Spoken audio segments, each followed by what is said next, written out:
হাতিয়ার হিসাবে চামচা হয়ে যাও না। এই যৌবন তারুণ্য দেওয়া হয়েছে আল্লাহর জমিনে আল্লাহর কোরআনের মিছিলে শামিল হয়ে কোরআনের রাজ কায়েম করার জন্য। বিপথে যাওয়া যাবে না।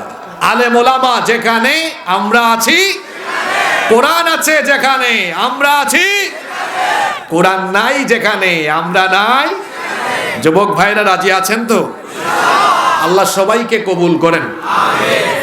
তাহলে আমাদের প্রতি কোরআনের 1 নম্বর হক হলো পরিপূর্ণ ঈমান আনা। আনবো তো? নাম্বার 2, আমাদের প্রতি কোরআনে কারীমের 2 নম্বর দাবি হলো এই কোরআন এটা খুললেই বিশুদ্ধভাবে তেলাওয়াত করতে জানা।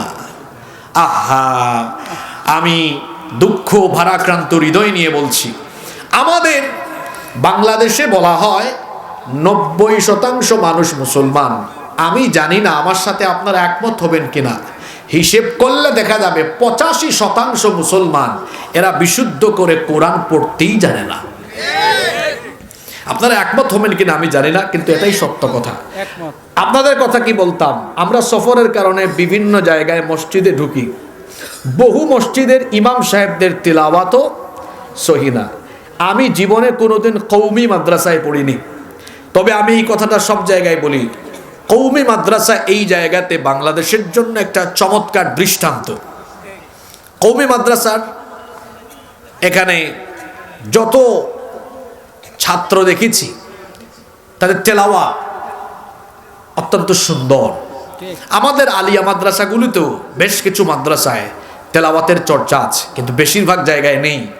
আমি বলবো সরকারিভাবে না থাকলেও একটা বই আছে কোরআন মাজিদ ও তাজবিদ, কিন্তু এটার প্রপার কোনো আপনার বাস্তবায়ন না। আমি নিজেও মাদ্রাসার ছাত্র, আমি স্কুলে পড়েছি, আমার বংশে কোনো আলেম নাই, আমি স্কুলের ছাত্র ছিলাম, আমার বাবা আমাকে স্কুল থেকে মাদ্রাসায় দিয়েছে, আমি মাদ্রাসায়ও পড়েছি, বিশ্ববিদ্যালয়েও পড়েছি, তো সব জায়গার একটা অভিজ্ঞতা হয়েছে আলহামদুলিল্লাহ। তো আমার বাড়ি তো সিলেটে, আলহামদুলিল্লাহ। আমাদের সিলেটে আবার আপনারা যারা সিলেটে যাতায়াত করেন জানেন, ওখানে আবার কোরআন চর্চা খুব ভালো আছে। রমজান মাসে দেখবেন ওখানে বিভিন্ন কেরাতের বোর্ড কেরাত শিক্ষা কেন্দ্র পরিচালনা করে, এবং স্কুলের ছাত্রদেরও তেলাওয়াত অনেক সুন্দর।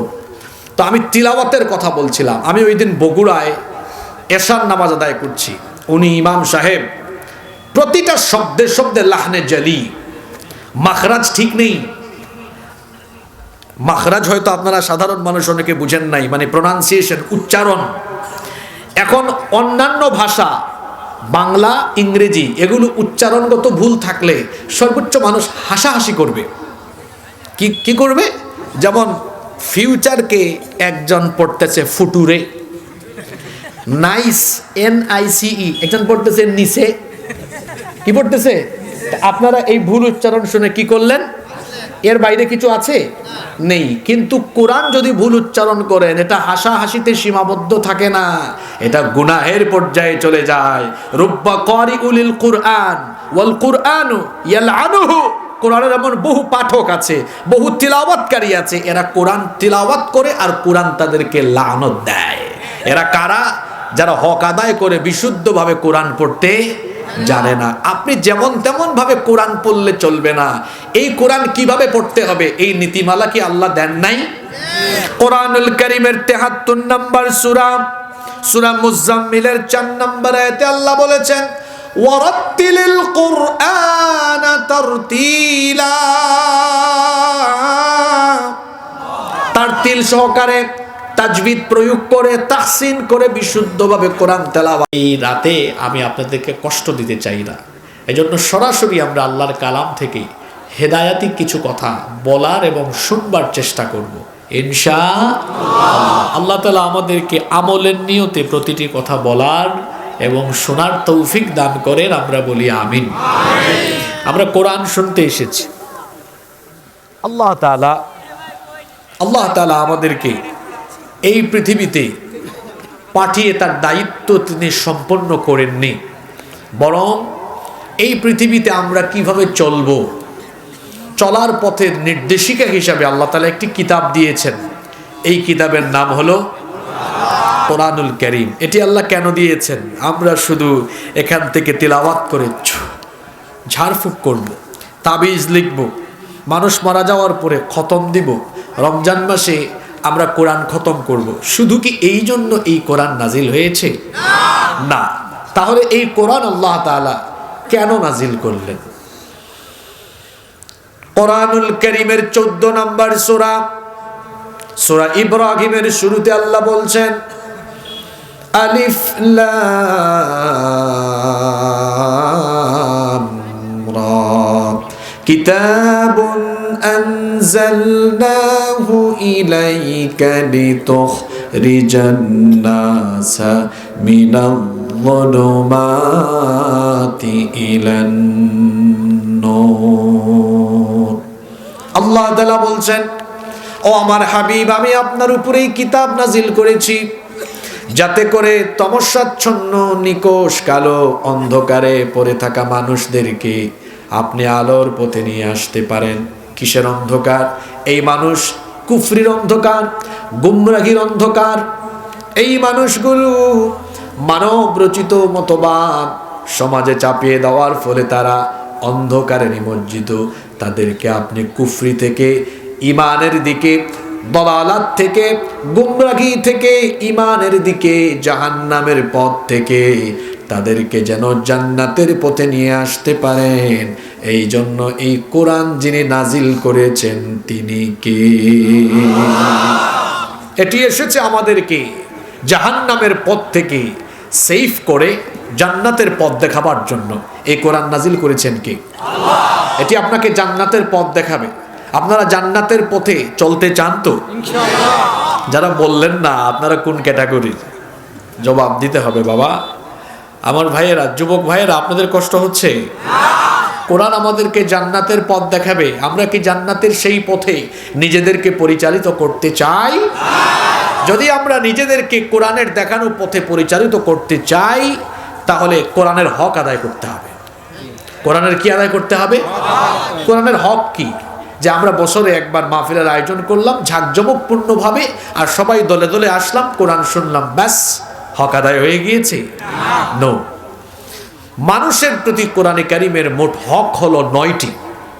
কথা বুঝে থাকলে পুরুষোচিত কণ্ঠে বীর পুরুষের মতো বলেন, আমার আপনার উপরে কোরআনের হক মোট কয়টি?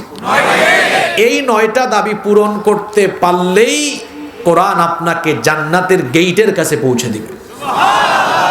কয়টা দাবি? আসেন তো আমরা একটু দেখি এই 9টা দাবির কয়টা পূরণ করলাম। সবাই মনোযোগ দিয়ে শুনতে হবে।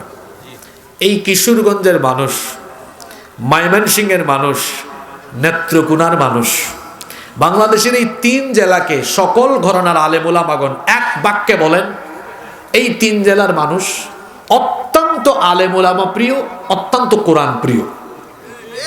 এবং আমার মনে হয় যারা ওয়াইজ আছেন, বক্তা আছেন, আলেম ওলামা আছেন, সারা দেশ সফর করেন, তারা আমার সাথে একমত হবেন। এই 3 অঞ্চলে ওয়াজ করে যে মজা, অর্থাৎ পাবলিক যেভাবে নীরব হয়ে শোনে, এই মজা বাংলাদেশের অন্য কোথাও নাই। আজকেও আমি এই চিত্রের ব্যতিক্রম এখানে পাবো না ইনশাআল্লাহ। আমরা মনোযোগী থাকবো তো? তাহলে কোরআন আমাদেরকে জান্নাতের পথ দেখিয়ে একদম জান্নাতের দুয়ারে পৌঁছে দিবে। কয়টা দাবি পূরণ করলে? আসলে আমরা জানি, আউয়ালান, ফার্স্ট অফ অল, প্রথম দাবি হলো এর উপরে পরিপূর্ণ ঈমান আনা। কোরআনের উপরে পরিপূর্ণ কি আনা? আপনারা বলবেন হুজুর মিলে গেছে, আমরা তো ঈমান এমনি আনছি। তো ঈমান আনা বলতে আপনি কি বুঝেন? কোরআনের উপরে ঈমান আনা এই কথাটির অর্থ হলো মোট 2টি। জোরে বলেন কয়টি?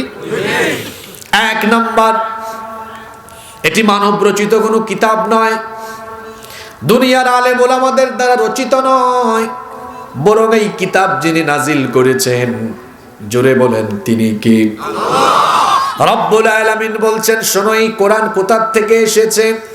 তানজিলাম মিম্মান খালাকাল আরদা ওয়াস সামাওয়াতিল উলা। তোমাদের মাথার উপরে বিশাল এই আসমান আর পায়ের তলার সুবিস্তৃত জমিন এত সুন্দর করে নাজিল, এত সুন্দর করে সৃষ্টি করেছেন যিনি, এই কোরআন তোমাদের জন্য নাজিল করেছেন তিনি। আমার নবীর কাছে আমি কোরআন নাজিল করেছি, এর মানে এই নয় যে তিনি নিজে নিজে বানিয়ে কোরআন বলেছেন, আমার নবী নিজে নিজে বানিয়ে বলেন নাই। ওয়া মা ইয়ানতিকু আনিল হাওয়া ইন হুয়া ইল্লা ওয়াহায়ুন ইউহা। মনোবৃত্তির অনুসরণ করে তিনি একটা কথাও বলেন নাই, তিনি তাই বলেছেন যা ওহী হিসাবে তার কাছে এসেছে। আর এই ওহী এসেছে কার তরফ থেকে? কোরআনের উপরে পরিপূর্ণ ঈমান আনা। এই কথার অর্থ হলো দুইটা। এক নাম্বার, এটি বিশ্বাস করা হাদা জাআ মিন ইনদিল্লাহ, এটি এসেছে কার তরফ থেকে? এখানে আমরা মোটামুটি ঠিক আছে, মিলে গেছে। দুই নম্বর অর্থ, এখানে অনেকেই এখন ধরা খাবে। মনোযোগ আছে তো?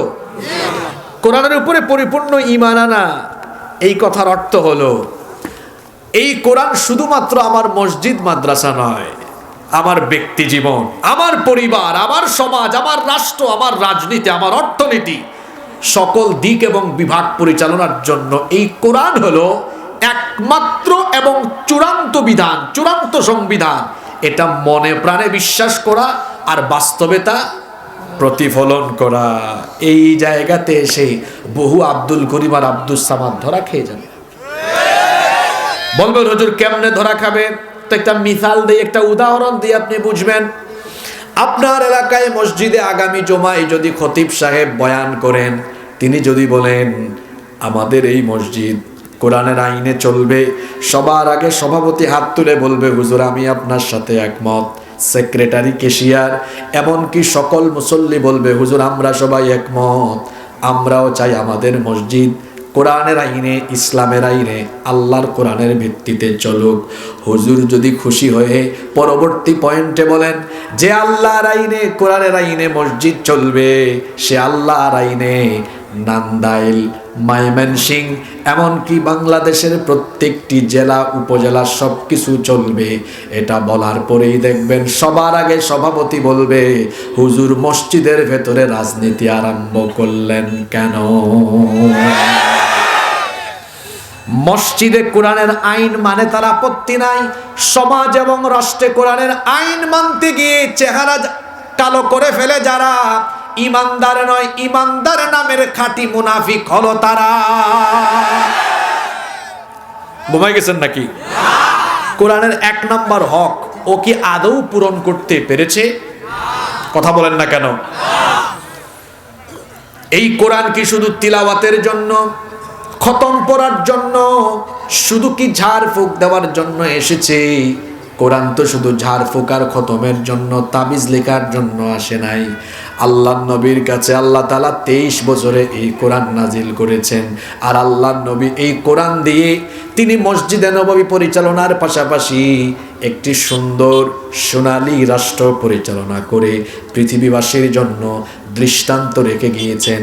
কোরআন দিয়ে রাষ্ট্র চালালে সেই রাষ্ট্র কেমন সুফল ভোগ করে। আল্লাহ নবী যখন মদিনার রাষ্ট্রে কোরআন দিয়ে মদিনা রাষ্ট্র পরিচালনা আরম্ভ করলেন, চুরি কমে গেল, ডাকাতি কমে গেল, জিনা, ব্যভিচার, সকল প্রকার হানাহানি, মারামারি, বিশৃঙ্খলা সব কিছু বন্ধ হয়ে গিয়ে মদিনার রাষ্ট্র একটি আলোকিত রাষ্ট্র এবং গোটা পৃথিবীবাসীর জন্য একটি দৃষ্টান্তমূলক রাষ্ট্রে পরিণত হয়ে গেল।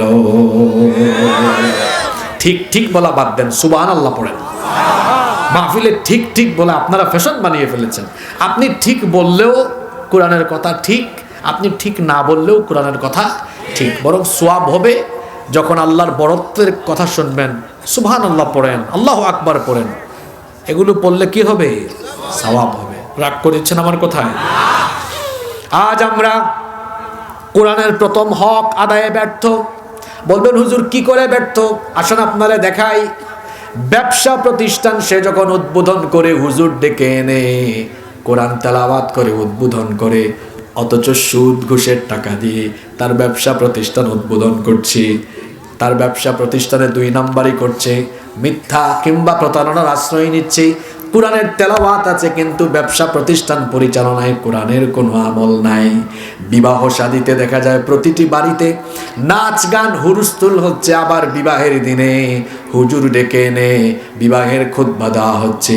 আর হুজুর বিবাহের খুতবা দেওয়ার সময় কোরআনে কারীমের বেশ কয়েকটি আয়াত তেলাওয়াত করেন, অথচ এই বিবাহ শাদীতে কোরআনের কোনো আমল হলো না, সেখানে নাচ গান বাদ্যযন্ত্র নারী পুরুষের অবাধ মেলামেশা সবই চললো। অর্থাৎ বিবাহ শাদীতে কোরআনের তেলাওয়াত আছে কিন্তু কোরআনের আমল নাই। পার্লামেন্টের অধিবেশন শুরু হওয়ার আগে সেখানে খুব চমৎকার তিলাওয়াত হয়, কোরআন তেলাওয়াতের 10-15 মিনিট পরে আবার পার্লামেন্টের ভেতরে কোরআন বিরোধী আইন পাশ করা হয়। এমনি ভাবে সকল জায়গায় সকল সেক্টরে কোরআনের তেলাওয়াত জারি রেখে কোরআন বিরোধী কাজ করা, এটা হলো ইমানের নামে বেঈমানি আর মুনাফিকি করা।